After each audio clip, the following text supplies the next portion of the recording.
My 32 Fiance 34 walked in on my therapy session, overheard, and is perhaps upset. Update in comments section backstory. I 32 have been with Fiance 34 for several years.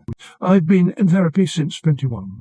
I am admittedly a work in progress, as I always will be, though I would like to think that I try as hard as I can and have developed some strategy to utilize this when things seem to be spiraling.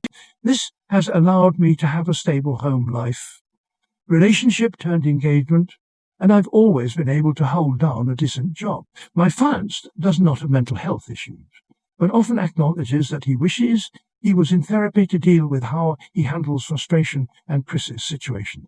He has insurance, but can't seem to find the time to make an appointment for himself. He respects and is proud of me for going to therapy myself, and when I become extremely anxious about situations, even about things related to our communication, he encourages me to talk about it, but not in a diminishing or gaslighting way. Prior to COVID, I, like most others, went to see a therapist in person. Now it happens virtually, and I actually find it more effective for some reason. When I talk about really difficult subjects I'm processing, I tend to raise my voice and cry. Fiance and I live in a small apartment, and it has happened so far that he has been out of the house during my sessions, so this issue hasn't yet come up. Today, Fiance unexpectedly came home for lunch in the middle of a session. I knew that he'd come back at some point, but wasn't sure exactly when.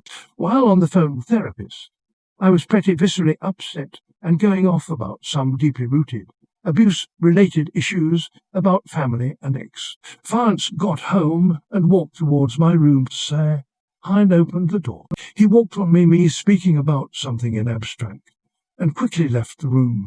He went into the living room and put on a podcast, maybe in an effort for me not to be worried that he was eavesdropping. So I figured he wasn't listening and continued to vent about past resentment. But then I heard some shuffling outside my door in the hallway, and when he coughed accidentally, it made clear how close he was.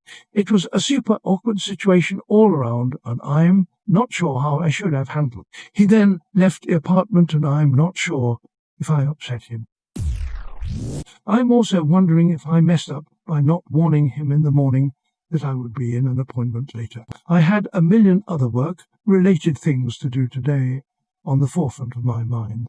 I texted him that I'm sorry, I missed him, and no response for an hour. If I did in fact upset him, not sure how /it to apologize, so any advice would be appreciated. Too long, don't read and me venting about serious issues unrelated to him. Left abruptly, and I'm afraid I upset. If it were me, I may have cuffed on purpose so that you knew I'd be walking near the room in case you wanted to keep what you're saying private from me. That was my first thought since he also turned on the podcast, possibly to assure you that he wasn't overhearing you. Definitely speak to him about it when he comes home, though, and I hope whatever he has to say will ease your mind. Why do you think you may have upset him? Your fiance knows you went to therapy for years regularly. He obviously realized you were in a session when he walked in. I don't think you did anything you need to apologize for, or anything that would have hurt your fiance. Wait to see if you upset him. Maybe he left to give you privacy. You could be fretting about nothing.